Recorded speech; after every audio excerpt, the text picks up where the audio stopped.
देखिए यहाँ पे मैं आपको बता रहा हूँ मैट्रिसेस में solution of linear equation system का एक क्वेश्चन आता है आपको 6 मार्क्स का। हम उसी को सॉल्व करने जा रहे हैं और कैसे करते हैं पूरा सिस्टम आपको बताऊंगा स्टार्टिंग से। अगर कुछ बेसिक भी पूछेंगे तो आप क्लियर कर लोगे। यहाँ मैं पहले 2D के थ्रू 2 लीनियर इक्वेशंस के थ्रू समझाऊंगा। अगर 2 इक्वेशंस होती हैं और जो लीनियर इक्वेशंस होती हैं इसको वर्ड देते हैं सिस्टम ऑफ लीनियर इक्वेशंस।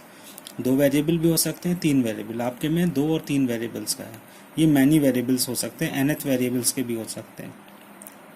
अगर 2 given lines are 2 given lines का कोई दिया होगा आपको पास तो 3 सिचुएशन अराइज होंगी। 3 सिचुएशन ये आप लास्ट ईयर या पहले जो आपने पढ़ा होगा उसी के क्लियर में उसी से अटैच करता हूँ कि या तो वो दोनों लाइंस पैरेलल होंगी यानी एक दूसरे को इंटरसेक्ट नहीं करेंगे कहीं पे भी, या फिर वो एक पॉइंट पे इंटरसेक्ट करेंगे और वो यूनिक पॉइंट होगा, या फिर वो एक दूसरे को ओवरलैप कर जाएंगी यानी इनफाइनाइट मैनी सोल्यूशन देगा। तो ये 3 सिचुएशन अराइज होती हैं। हम उन्हीं 3 सिचुएशन पे चेक करते हैं और वही मैट्रिक्स के मेथड से। तो कैसे चेक करते हैं? In a matrix we say of a linear equation system has solution, it is called consistence. अगर आपसे किसी क्वेश्चन में पूछा जाता है कि चेक करिए it is a consistent system और अ इनकंसिस्टेंट, तो अगर उसका सोल्यूशन निकल सकता है तो वो कंसिस्टेंट है, यानी अगर वो यूनिक पॉइंट पे इंटरसेक्शन कर रहे हैं या इनफाइनाइट पॉइंट पे इंटरसेक्ट कर रहे हैं तो वो कंसिस्टेंट है। अदरवाइज अगर वो लाइंस पैरेलल हैं तो वो इनकंसिस्टेंट सिस्टम है, यानी उसका कोई भी सोल्यूशन नहीं निकल सकता है। 2D के लिए मेरे पास बहुत सिंपल मेथड है। आप सबसे पहले ax इक्वल टू बी के फॉर्म में लिखा होगा, आपको एक इक्वेशन दी होगी कुछ इस तरीके से 2x plus y is equal to 10, clear, और 4x plus 5y is equal to 40। ये 2 इक्वेशंस दी होंगी। इन 2 इक्वेशंस को, ये नॉन होमोजीनियस इक्वेशंस हैं। नॉन होमोजीनियस इक्वेशंस में अगर आप x y की वैल्यू या जो भी वेरिएबल्स दिए होते हैं उसमें 0 पुट कर दीजिए तो बोथ साइड इक्वल हो जाता है, इधर भी 0 इधर भी 0। और होमोजीनियस इक्वेशंस में बोथ साइड इक्वल हो जाता है, नॉन होमोजीनियस में बोथ साइड इक्वल नहीं होता है। जैसे यहाँ अगर x और y की जगह मैं 0 0 रख दूं तो 0 प्लस 0 इज इक्वल टू 10 आ रहा है, that is called non homogeneous. But अगर इस साइड भी 0 दिया होता मैंने और दोनों साइड 0 0 आ रहा है तो वो होमोजीनियस इक्वेशन हो जाएंगी। अच्छा, यहाँ पे सबसे पहले आप डिटर्मिनेंट ए फाइंड करेंगे। This is the symbol of determinant A. जब आपके पास डिटर्मिनेंट ए फाइंड हो जाएगा तब आप डिसाइड कर पाओगे कि वो कैसा सिस्टम दिया हुआ है। If determinant A is not equal to 0 then उसके यूनिक सोल्यूशन होंगे, और अगर डिटर्मिनेंट ए का 0 आ जाता है इक्वल टू तो आपको और चेक करना पड़ेगा। वो चेक करने के लिए आपको उसका एडजॉइंट ए इंटू बी निकालना पड़ेगा। Adjoint A into B, B जो मैट्रिक्स होती है वो 1040 से बनेगी यानी कांस्टेंट टर्म से, और ए जो मैट्रिक्स बनेगी वो एक्स और वाई के कोफिशिएंट से बनती है। तो यहां पर आपको इवेल्युएट करना पड़ेगा एडजॉइंट ए बी को। अगर ये 0 आ जाता है तो इनफाइनाइट मैनी सोल्यूशन निकलेंगे, उसका मेथड मैं आपको एग्जांपल में अभी क्लियर कर दूंगा। और अगर adjoint A into B not equal to 0 आता है तो उसका कोई सोल्यूशन नहीं आएगा, यानी वो इनकंसिस्टेंट हो जाएगा। ये तो फॉर 2 वेरिएबल्स के सिस्टम। फॉर 3 वेरिएबल्स के लिए हम लोग क्या करते हैं? 3 वेरिएबल्स में हमारे पास सेम चीज रहेगा, ax इक्वल टू बी। आपको एक इक्वेशन दी जाएगी जो 3 वेरिएबल्स से होगी जिसमें x y और z तीनों होंगे, ठीक है। अगर 3 वेरिएबल्स की इक्वेशन आएगी आपको सबसे पहले डिटर्मिनेंट ए सेम फाइंड करना पड़ेगा। डिटर्मिनेंट ए अगर 0 आ जाता है तो आपके पास कई केसेस अराइज हो जाएंगे, बट अगर नॉट इक्वल टू 0 आता है तो यूनिक सोल्यूशन हो जाएगा। बट अगर determinant A not equal to 0 है तो यूनिक सोल्यूशन यानी कोई प्रॉब्लम नहीं, हम उसका इन्वर्स निकाल लेंगे और सोल्यूशन कर लेंगे, यानी उसके सोल्यूशंस आएंगे, वो कंसिस्टेंट होगा, that is called consistent. If determinant A is equal to 0 आ जाता है तो आपको एडजॉइंट ए फाइंड करना पड़ेगा। जब आप एडजॉइंट ए फाइंड करेंगे तो एडजॉइंट ए या तो 0 के इक्वल होगा या नॉट इक्वल टू 0 होगा। अगर वो नॉट इक्वल टू 0 आ रहा है तो उसके बाद आपको एडजॉइंट ए इंटू बी भी फाइंड करना पड़ेगा। तब एडजॉइंट ए इंटू बी, देखिए last adjoint A into B 2 step में आ रहा है। पहले एडजॉइंट ए फाइंड करिए वो 0 है या नहीं है, इस पे डिस्कस करेंगे। अगर 0 है तो वेरीफाई करना पड़ेगा a1 अपॉन a2 और a1 upon a3, d1 upon d2, d1 upon d3, यानी कांस्टेंट टर्म को उसके वेरिएबल से कंपेयर करना पड़ेगा, वो सेम आ रहे हैं रेशियो की नहीं आ रहा है। अगर नहीं आ रहा है तो नो सोल्यूशन, अगर आ रहा है तो ओवरलैपिंग हो गई यानी इनफाइनाइट मैनी सोल्यूशन हो गए। Similarly adjoint A into B जब आप फाइंड करोगे जो कि नॉट इक्वल टू जीरो के बाद आ रहा है तो उसमें भी दो रेस हो रहे हैं, या तो जीरो होगा तो इनफाइनाइट मैनी सोल्यूशन जैसे पीछे था, और नॉट इक्वल टू जीरो अगर हो रहा है तो नो सोल्यूशन। सिंपली इस ट्री को आप लर्न कर लीजिए, बहुत इजी है। इसमें जो सबसे इंपॉर्टेंट मैं फिर रिपीट कर दूं, इफ इक्वल टू जीरो तो उसके अंदर दो केस अराइज होंगे, और इक्वल टू नॉट जीरो तो एक ही केस अराइज होगा।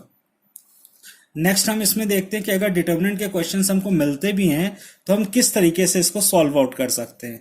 तो हमारे पास कुछ रूल्स हैं। रूल्स क्या है? हमारे पास रूल है किसी भी डिटर्मिनेंट क्वेश्चन को सॉल्व करने का। पहला है, first we write A, B और एक्स। ए मतलब कोफिशिएंट ऑफ एक्स एक्सेस से बनी हुई मैट्रिक्स, बी मतलब कांस्टेंट टर्म की मैट्रिक्स, एक्स मतलब एक्स वाई की मैट्रिक्स। ये आप ड्रॉ कर लोगे क्वेश्चन से देख करके। उसके बाद आपको बताना होगा A matrix made by coefficient of, ये क्लियर है। इसके बाद आप निकालोगे डिटर्मिनेंट ए। अब डिटर्मिनेंट ए अगर जीरो आता है तो आप ऊपर वाले पोर्शन को चेक करिएगा, और अगर डिटर्मिनेंट ए जीरो नहीं आता है, जो कि 99% क्वेश्चंस में नहीं आता है, बिकॉज वो कंसिस्टेंट क्वेश्चन ही आपको देंगे सॉल्व करने को, तो डिटर्मिनेंट ए अगर जीरो नहीं आ रहा है तो उसका यूनिक सोल्यूशन होगा।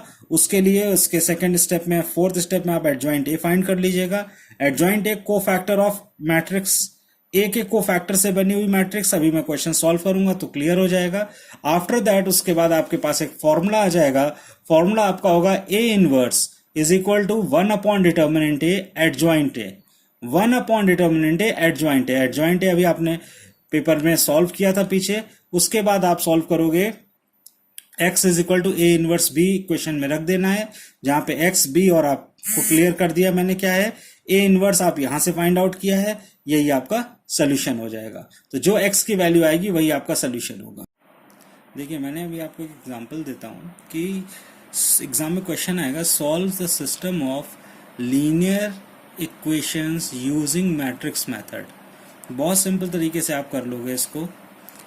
5x प्लस 2y is equal to 4, 7x प्लस 3y इज इक्वल टू 5। आपको क्या करना है, पहली स्टेप मैंने आपको बताया था कि आप इस तरह से लिख लीजिए 5 2 7 3। देखिए x के कोफिशिएंट मैंने x के लिए लिखा x x y y, और इसके जस्ट नीचे y का y, और यहाँ पे x y is equal to 4 5। तो ये सिस्टम आप डायरेक्ट भी लिख सकते हैं, और ज़रूरी नहीं कि आप ऐसे लिखे ही, आप डायरेक्ट सम भी स्टार्ट कर सकते हैं, उससे कोई फर्क नहीं पड़ता है। अब आप क्या करेंगे, आपको डिटर्मिनेंट ए फाइंड करना है। डिटर्मिनेंट ए मींस डिटर्मिनेंट 5 2 7 3। आप इसको सॉल्व करिए। 5 3 जा 15, क्रिस क्रॉस करते हैं, और 7 2 जा 14 इज इक्वल टू 1।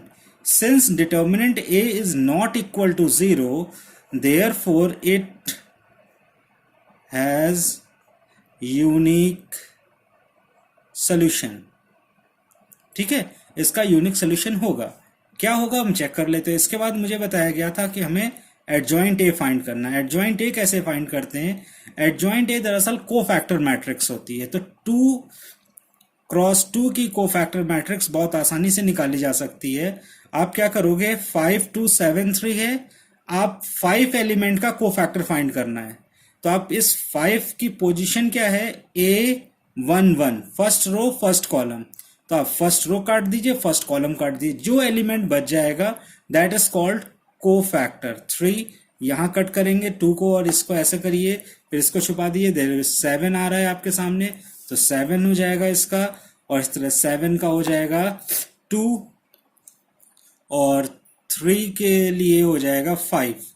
बट मैं आपको बता दूं, बिकॉज ये को फैक्टर हम यहाँ डायरेक्ट लिख रहे हैं, तो आप इसको लर्न कर लीजिएगा कि 2 क्रॉस 2 में इस तरह साइन चलता है, प्लस माइनस माइनस प्लस, ये साइन चलता है। यहाँ पे प्लस आप पुट कर दीजिए, यहाँ माइनस पुट कर दीजिए, यहाँ माइनस, यहाँ प्लस। इससे फर्क नहीं पड़ता है कि इनके पास पहले से कौन सा साइन है, आपको ये साइन रखने हैं। अगर सपोज करता हूं, मैं एक एग्जांपल लेता हूं, ये पहले से लिखा होता 3 - 2 5 - 7, तो मैं क्या करता, इसके आगे प्लस, फिर यहाँ पे माइनस, और फिर यहाँ पे माइनस, और यहाँ पे प्लस। तो मेरा रिजल्ट आता 3 + 2 और -5 और 7, ये मेरा रिजल्टेंट आता। बट इसकी मुझे जरूरत नहीं है, मेरे पास क्लियर है क्वेश्चन ये।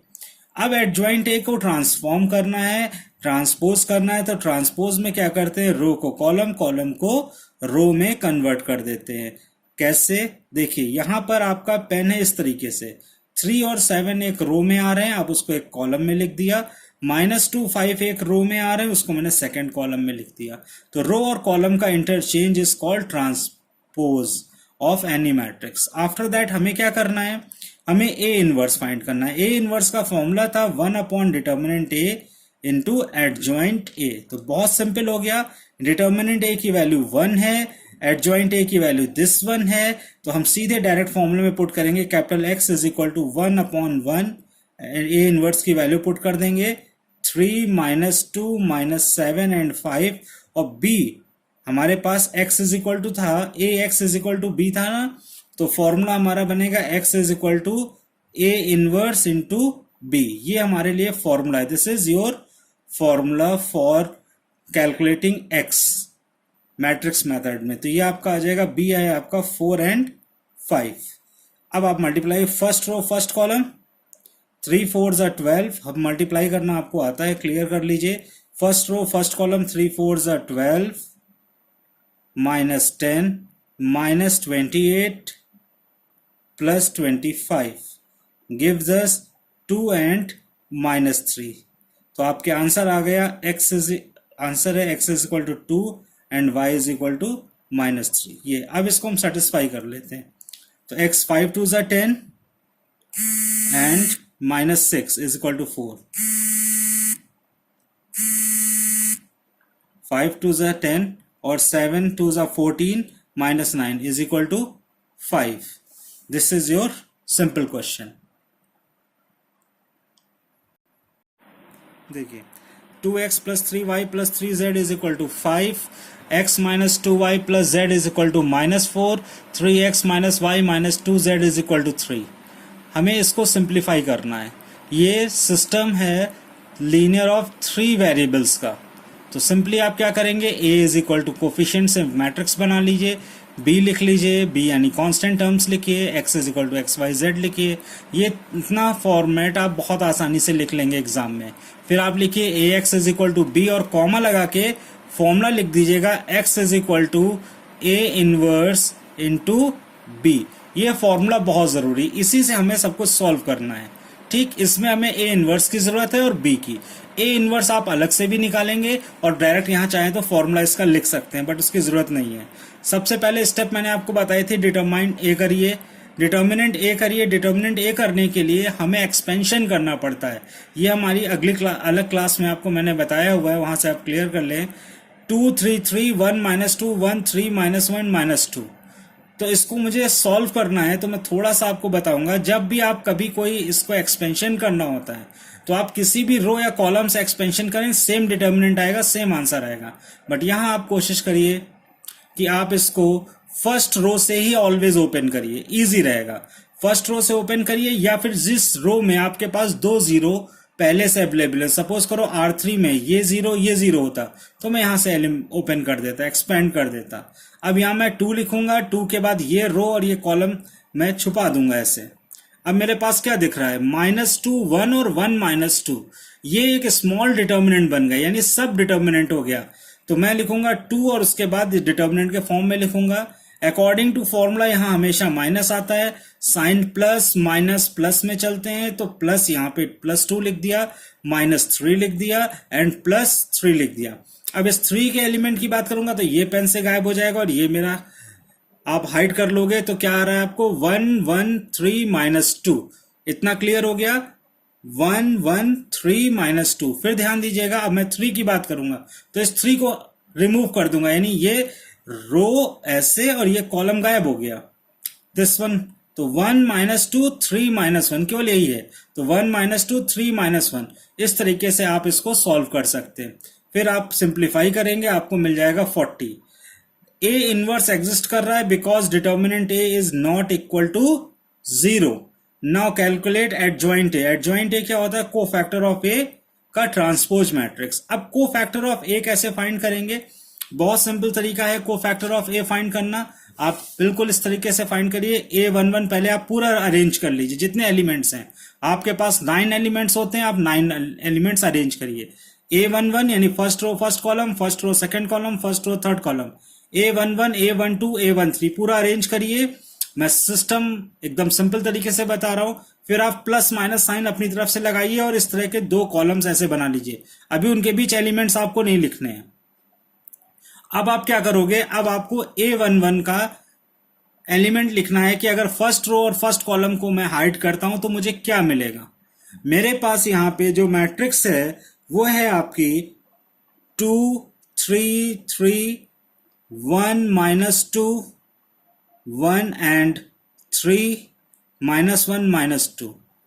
ये आपके पास मैट्रिक्स एक है, इसी के आपको कोफैक्टर निकालने हैं। तो जब मैं 2 का कोफैक्टर निकालने जाऊंगा तो मैं जाहिर सी बात है ये रो और ये कॉलम हाइड कर दूंगा, तो दिस एंड दिस यानी ये पूरा सब डिटर्मिनेंट या सब मैट्रिक्स आपको मिलेगा, जो यहां लिख देना है आपको और इसको सिंप्लीफाई करना है। फिर 3 की बात करूंगा तो फिर 1 रो का कैंसिल हो गई और 3 का ये कैंसिल हो गया। अब दिस वन एंड दिस 1 1 3 -2 1 1 3 -2। अब 3 की बात करूंगा, आप बताइए मुझे। यस 1 -2 3 -1। अब अगर मैं इस 1 की बात करता हूं तो क्या होगा, ये पूरी रो कट कर दीजिए, ये कॉलम कट कर दीजिए। क्या लेफ्ट आउट हुआ, 3 3 -1 -2 3 3 -1 -2। इस तरह आप स्लोली प्रैक्टिस करिए, उसके बाद ये क्रॉस करिए, आपका आंसर आ जाएगा दिस वन, और ये साइन आप ब्रैकेट के बाहर लगा दीजिए। सिंप्लीफाई आप कर देंगे, आपको कोफैक्टर मिल जाएगा। इनवर्स का फॉर्मूला लिखिए, एडजॉइंट ए की वैल्यू लिखिए, ये 5 5 5 3 -13 11 9 1 -7। जिस तरीके से आप लिखिए A11 A12 A13, first row third column हो गया। ये सेकेंड रो का फर्स्ट एलिमेंट 3 है तो सेकेंड रो का फर्स्ट एलिमेंट 3 है। गुड, राइट डाउन करिए, ट्रांसपोज करिए, आपको आंसर मिल गया एडजॉइंट ए का। फिर आपको ए इनवर्स का ये फॉर्मूला है, आप यहाँ पे वैल्यू रखते हैं तो 1/40 है, डिटर्मिनेंट 1/40। फिर एडजॉइंट ए आपने राइट डाउन किया और उसके बाद यहां पर आपने बी लिख दिया, क्योंकि फॉर्मूला मैंने आपको बताया था x = A inverse into B होता है। तो ए इनवर्स की ये पूरी वैल्यू है और बी ये है। नाउ नेक्स्ट पेज पे मैं मल्टीप्लाई करूंगा इसको, XYZ 1/40 मैं मल्टीप्लाई कर रहा हूं। तो मैंने फर्स्ट रो फर्स्ट कॉलम को मल्टीप्लाई किया है। फर्स्ट रो फर्स्ट कॉलम मेरे पास क्या है, 5 3 9, तो 5 5 ज़ा 25। First row first column, first row first column को मल्टीप्लाई करिए, 5 5 ज़ा 25, 4 3 ज़ा 12, 9 3 ज़ा 27। तो आप मल्टीप्लाई करेंगे, मैं केवल फर्स्ट एलिमेंट मल्टीप्लाई कर देता हूं। देखिए 5 को 25 आएगा, -12 एंड +27। यही एलिमेंट मैंने नेक्स्ट पेज पे लिखा हुआ है। तो ये आपको मिल जाएगा 25 -12 +27। इस तरह सारे एलिमेंट्स मल्टीप्लाई होंगे, दिस वन। और अब आप 140 से इसको मल्टीप्लाई करिए तो 40/40 दैट इज कॉल्ड 1, 80/42 -40/40 -1। ये आपका आंसर आ गया। These types of matrix sums. Thank you.